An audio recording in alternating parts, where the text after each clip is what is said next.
Hello and welcome to this edition of FYI Weekly, your official source for City of Greensboro news and information.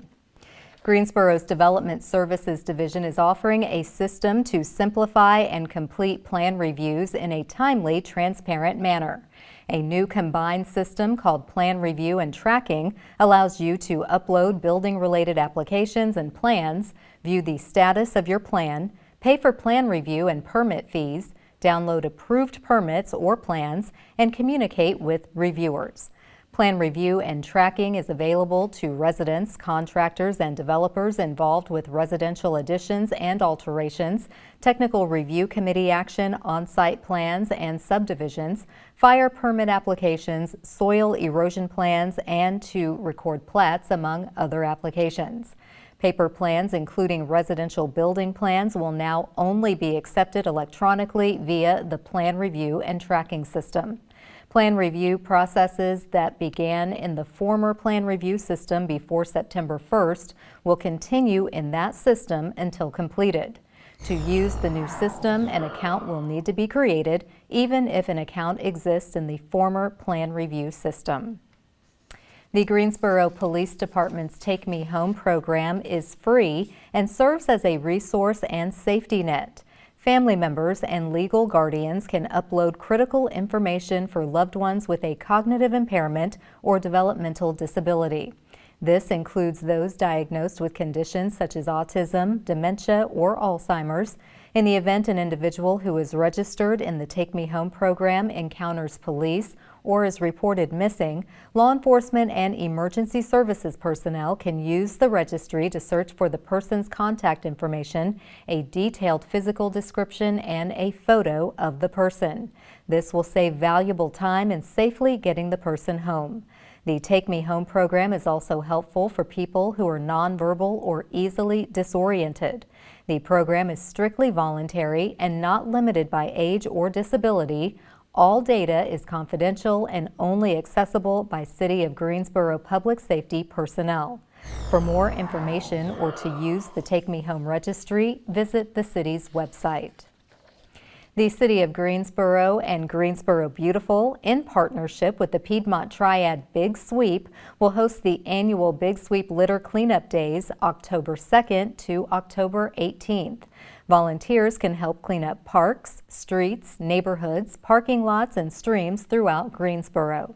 Limited quantities of supplies such as litter grabbers, trash bags, buckets, gloves, and safety vests will be available. Reserve the supplies online and pick them up at the Big Sweep Kickoff on Saturday, October 2nd from 8 a.m. to 2 p.m. at the Greensboro Arboretum located at 401 Ashland Drive. Be sure to sign up for all members of your cleanup group.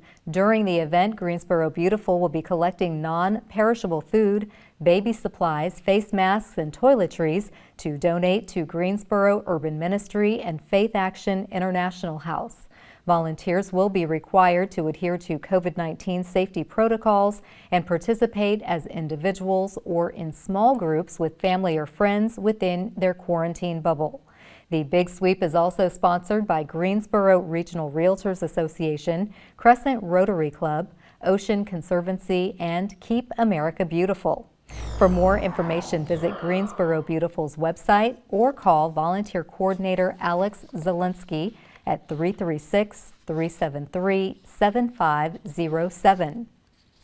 The city developed a partnership with Cone Health to share a series of brief and informative videos designed to inspire you to make better choices when it comes to healthy living. Following these tips is an easy way to help each of us improve our quality of life. Let's take a moment to check out today's news for your health.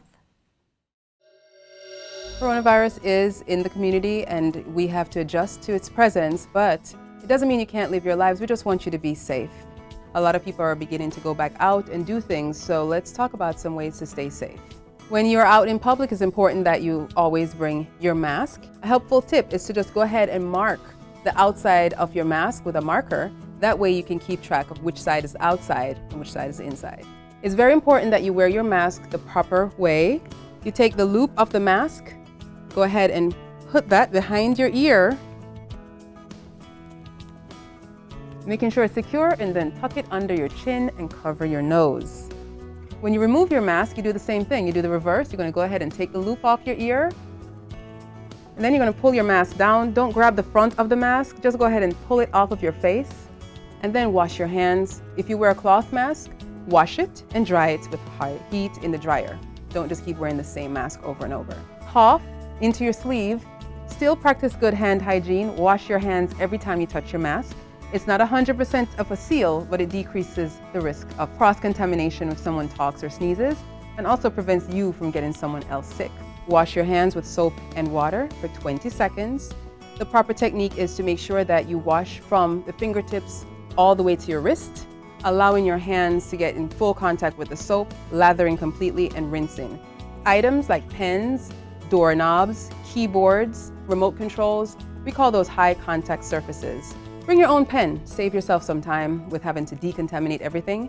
Also clean off your steering wheel. Many of us eat in the car and we're rushing, so we eat our meal, touch the steering wheel, we touch our cell phones, and we can also contaminate ourselves that way. So wash your hands often and make sure that you are using your hand sanitizer when you're out and about. If you choose to wear gloves, they're single-use items, so you want to discard your gloves, not touching multiple surfaces because you'll contaminate everything. When out in public or with groups larger than 5 or 10 people, you always want to maintain social distancing.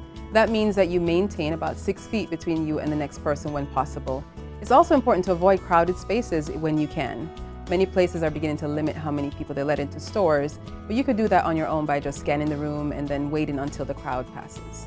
If you have symptoms of coronavirus, stay home. Call one of the many clinics at Cone Health and you can do a virtual visit, and we'll talk with you about testing.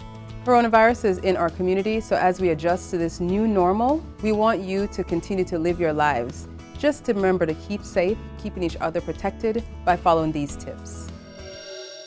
Keeping with tradition, the city is recognizing the talent of playwrights of all ages. And if you like picnics, don't miss out on a picnic in the park designed to be environmentally friendly. We'll have those stories and more news coming up after the break. Stay with us.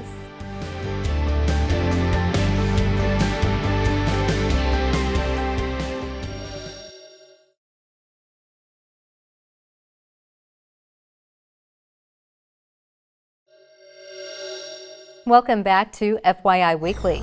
Creative Greensboro is accepting submissions for the 2023 New Play Project. Any North Carolina resident or student playwright can enter a submission. The deadline is Friday, November 12th. The New Play Project has been presented for 29 years with support from the Mark Gilbert Estate, annually awarding a $500 cash prize to a selected playwright, along with a workshop production of the selected play. Creative Greensboro, the city's Office for Arts and Culture, continues to offer its opportunity to advance innovation and support the playwriting community. Founded in 2019, Creative Greensboro provides support for, ensures access to, and drives awareness of Greensboro's creative community. Through a range of programs, services, and partnerships, Creative Greensboro supports the development of a vibrant city. For more information or to download the submission instructions, visit the city's website. The Kathleen Clay Edwards Family Branch Library is offering a Wasteless Living series to provide practical, money-saving ideas to reduce waste and help our natural world. Waste reduction and recycling educator Macy DeMoss will provide tips and techniques to start the wasteless journey. Bring a low-waste picnic dinner for a Wasteless Living picnic at 6:30 p.m. on Monday, September 20th on the lawn in Price Park. Water Resources Public Education Coordinator Lane Roberts will join Macy to teach you how to reduce food waste while saving money, time, and water at home. To support home compost and water conservation efforts, the city is selling discounted compost bins and rain barrels at this event. Participants will be entered in a raffle for a composter. The Kathleen Clay Edwards Family Branch is located at 1420 Price Park Drive. Josephus Thompson will be in residence at the Experience at Call Clue this fall to share his love of poetry and performance by hosting the Poetry Cafe.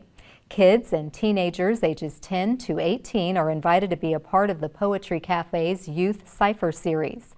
This is a kids' open mic for music, poetry, and art. These sessions will take place from 6 p.m. to 8 p.m. on the following dates: October 13th, November 10th, December 8th, January 19th, and February 16th. Registration is free and available online. A cipher is a circle of energy where artists share their craft. Young artists of all genres are invited to build and hone their artistic gifts. They may even be inspired to create something on the spot. Thompson is a teacher, lecturer, and founder of the Poetry Project, where he uses poetry as a catalyst for literacy, leadership, and service. He is the host of the Poetry Cafe on 90.1 FM, which airs on Tuesdays from 6 p.m. to 7 p.m. For more information, visit the city's website. When you approach a railroad crossing, are you aware of the top rail safety issues we face right here in Greensboro?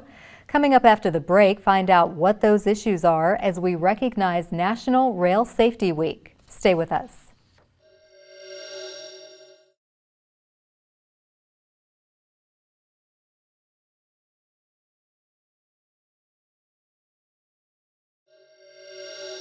Welcome back to FYI Weekly.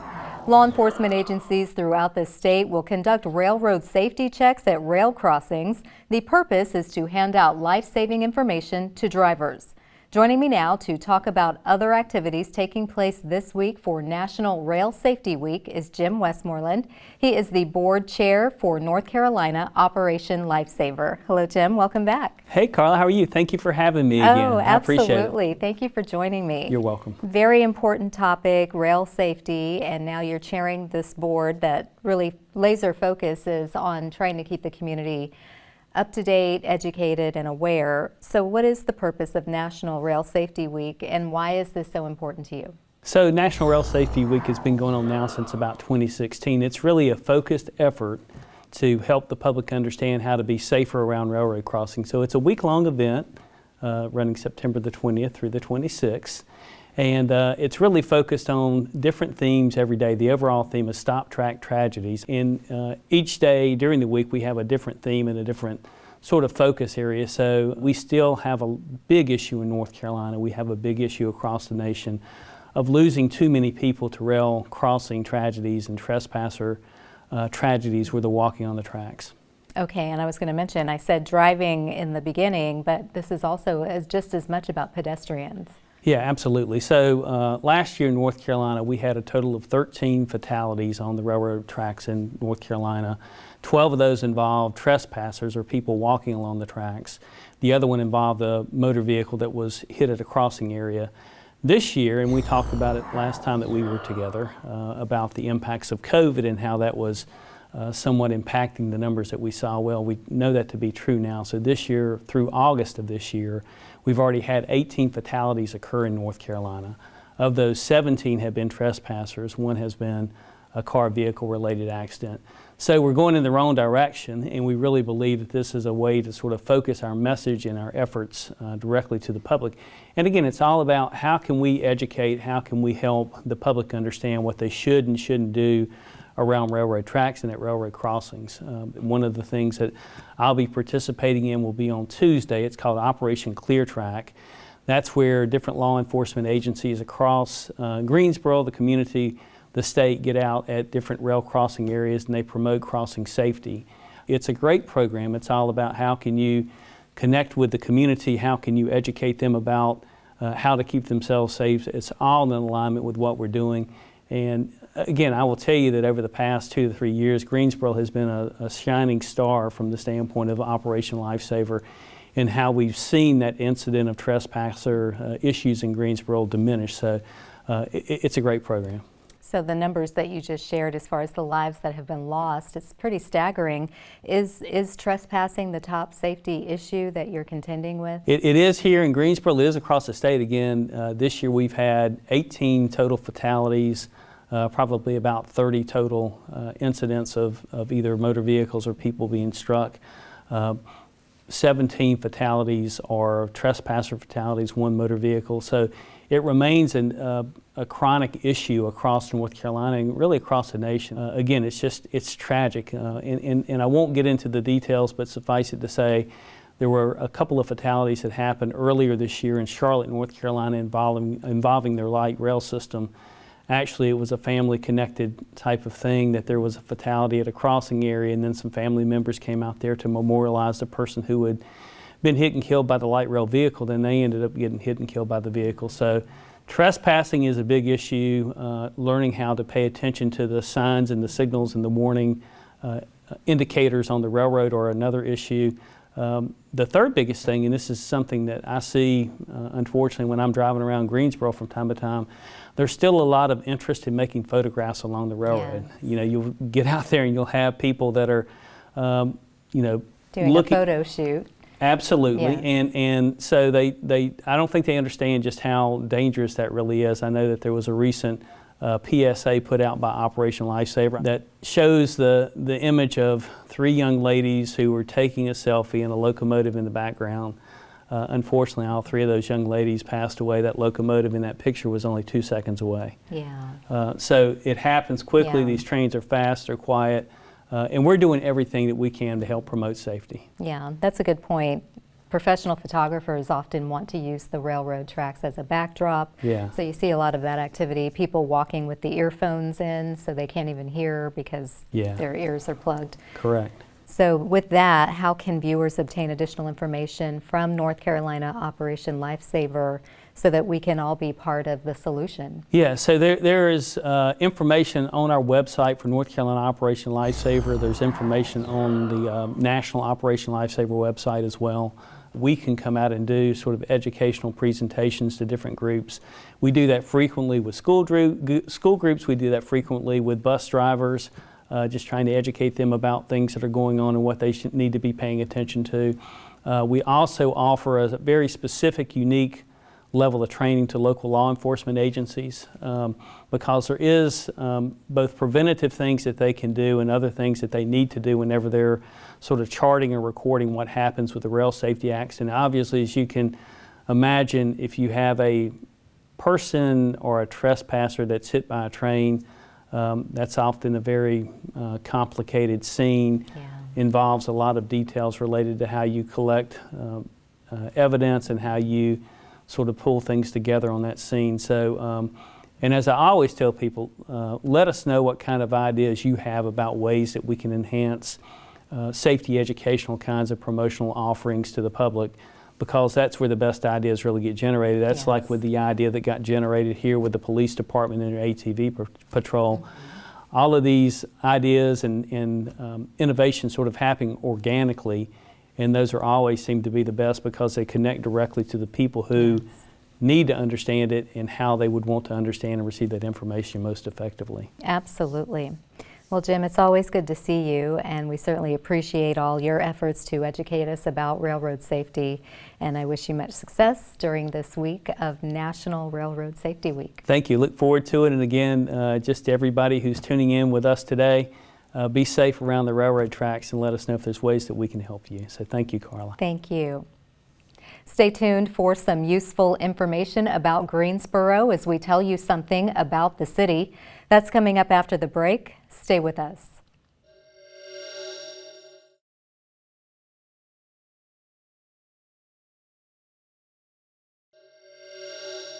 Welcome back to FYI Weekly. One way to stay informed about decisions that impact our city is by attending or tuning in to City Council meetings at 5:30 p.m. on the first and third Tuesday of the month. The fourth Tuesday is reserved for a meeting as needed.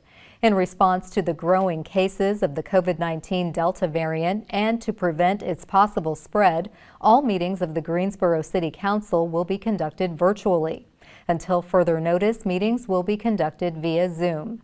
The Greensboro City Council meetings are broadcast right here on GTN. The meetings are also streamed live on the city's website and on Roku. When in person, the City Council meets on Level 2 of the Melvin Municipal Office Building, located at 300 West Washington Street. To review the council meeting schedule and agendas, please visit the city's website. Here's an opportunity to learn a little something about the city. The illegal dumping of various types of materials throughout Greensboro will no longer go unpunished. The Greensboro City Council passed an ordinance designed to crack down on the practice. Activity captured on cameras installed near known disposal sites on public property or private property by owner's request will now be monitored by staff in the right-of-way division of the Field Operations Department. When an illegal disposal takes place, the video will be sent to Code Compliance in the city's Neighborhood Development Department to find the violators and issue a notice of violation. For the first occurrence, a civil penalty of $500 will be assessed to the violator or owner of the vehicle used to illegally dispose of items. A penalty of $1,000 will be assessed for each subsequent offense, regardless if different vehicles registered to the same owner are used in separate incidents. This new ordinance is expected to offset some of the cost associated with cleaning up the environmental and health hazards caused by illegal dumping. Materials most often dumped include bags of household trash, yard and construction waste, furniture, appliances, and tires. To read the complete ordinance, visit the city's website. Coming up after the break, we'll showcase our department spotlight, but first, meet the people who boomeranged back to Greensboro.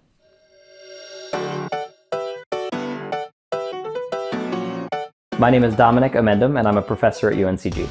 We moved to Greensboro because it was just the right time for our family to leave New York City, and it felt like the city was starting to beat us down, and we wanted to go somewhere where the quality of life could be better for our family. We love to take our kids to all the playgrounds and parks around Greensboro. We go to LeBauer Park downtown. We have a small playground right here in Sunset Hills, so we're constantly out and about and enjoying the good weather that North Carolina has to offer. One thing that makes Sunset Hills so amazing and exciting is our holiday tradition of lighted Christmas balls. Every old oak tree in our neighborhood is filled with these lighted Christmas ornaments, and this tradition is used as a fundraiser for local food banks. I'm Swati Argade, and I'm a fashion designer and educator. We love Sunset Hills so much. It's a great community, a lot of like-minded people. Every day we're out walking around with our family and our dog, meeting our neighbors and enjoying the historic neighborhood that it is.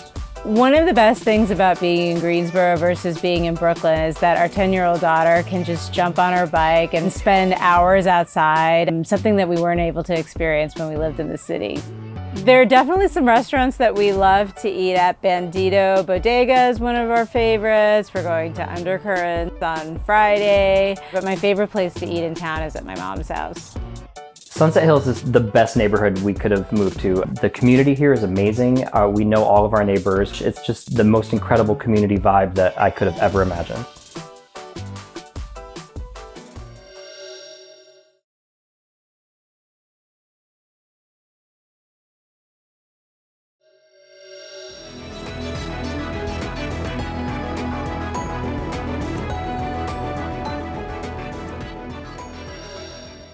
Welcome back.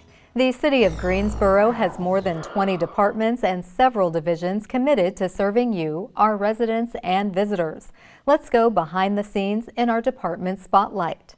There's an easy way for residents to lower their carbon footprint and conserve water by investing in backyard compost bins and rain barrels at discounted prices.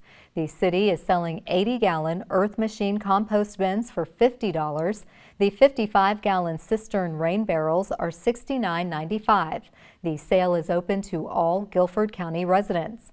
Online orders will be processed through October 1st. Bins and barrels can be picked up at the White Street Landfill from 9 a.m. to 12 p.m. on Saturday, October 9th. 25% of a typical household's waste can be composted. Keeping these items out of trash cans frees up space at the landfill and cuts down on carbon and methane emissions released in landfills. Composting also reduces the need for chemical fertilizers, helps soil retain moisture, and prevents soil erosion. Rain barrels help conserve water, reduces stormwater runoff, and minimizes the need for chemical fertilizers. Place your order by visiting the city's website. The White Street Landfill is located at 2503 White Street. Straight ahead on the other side of the break is this week's Way to Go GSO shout out, Stay with us.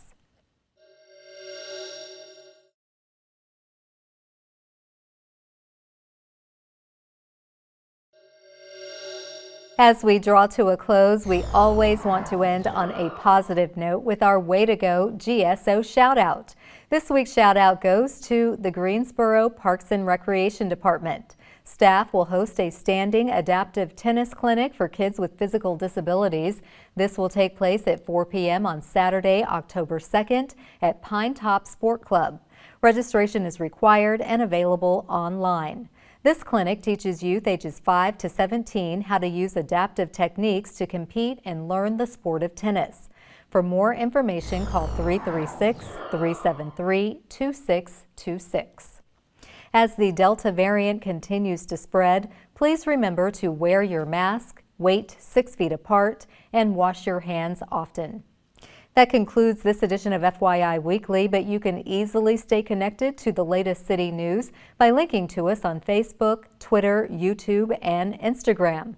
Alexa users can subscribe to our 5-minute flash briefings, which airs on 90.1 FM and 100.7 FM. Be sure to download our weekly podcast, Talk City Greensboro, and now GTN is streaming on Roku. For all of us here at the City of Greensboro, thanks for watching, and we'll see you next time.